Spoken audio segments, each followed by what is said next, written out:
Our family loves to go wilderness camping, the kind where you pack a tent, some food, and canoe to a remote location in the Adirondack Mountains of upstate New York. We've done it in the past, but the last few years the summer months flew by, and we found ourselves saying, maybe next year, as the fall season brought a chill to the air and the return of school for our preteen son. He's 14 now, and we realize soon he'll be driving and spending the summer months working and with his friends. The precious days of family time and of him wanting to vacation with his parents are rapidly coming to a close.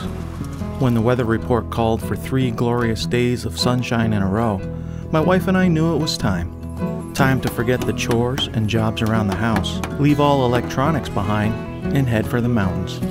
With our canoe, our camping gear, and our son Ben, who for the time being still loves camping as much as we do.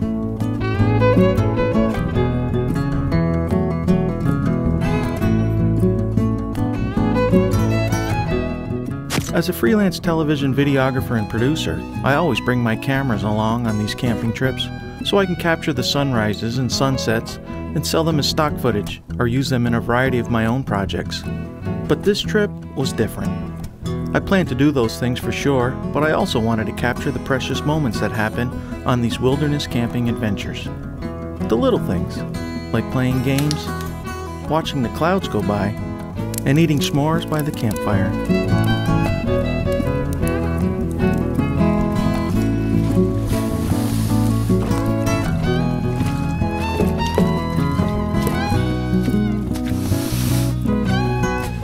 This year, my son wanted to learn how to steer the canoe, a complicated affair that can be even more difficult on a windy day. In the past, I always dismissed it. He was too small. The boat could get away from him, or worse yet, flip over. But now he's older and my size. Those reasons were no longer valid. After a few times of spinning in the wind and going the wrong direction, he figured it out. And he beamed a little brighter, telling his mom he could now drive the canoe when we returned to camp.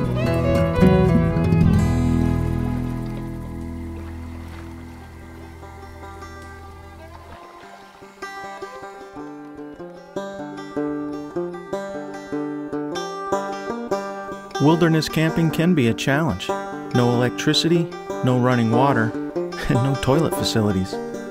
All of this is soon forgotten, however, once you experience a few of Mother Nature's moments of pure magic.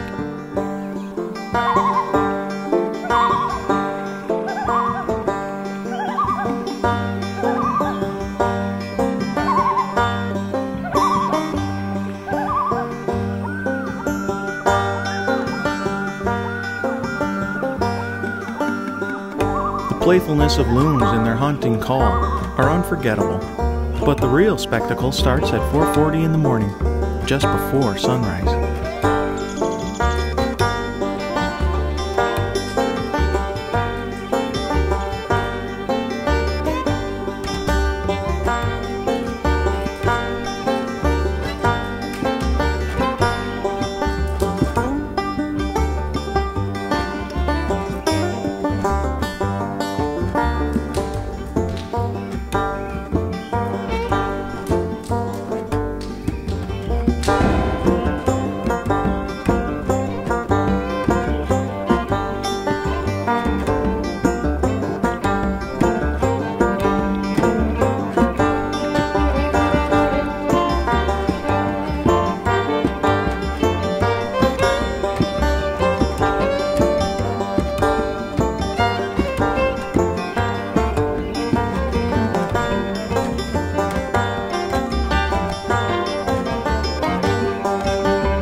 A few hours after sunrise, another incredible moment occurred.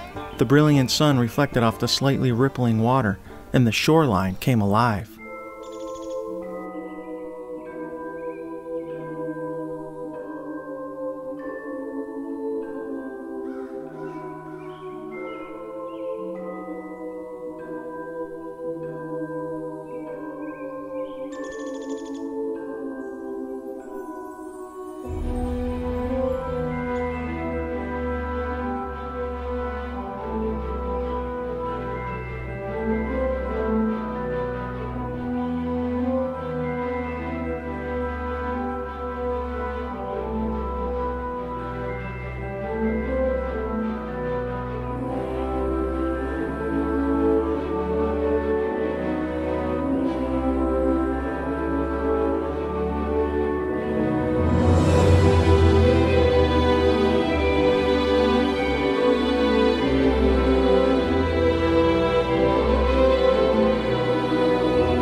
The afternoon was hot, but a trip to the opposing shoreline offered a shallow beach to cool off in. I was pleased to see a simple yellow frisbee could still bring an hour or so of fun. No batteries, no cords, no service plan. Don't get me wrong, I love my iPad, cell phone, and internet. I couldn't live without them. It just made me happy to have a few days without their distractions. It brought me back to my childhood, or at least my memory of my childhood. I wonder 30 years from now what Ben will remember more, playing countless hours of Call of Duty on his PlayStation, or throwing that frisbee on this beach.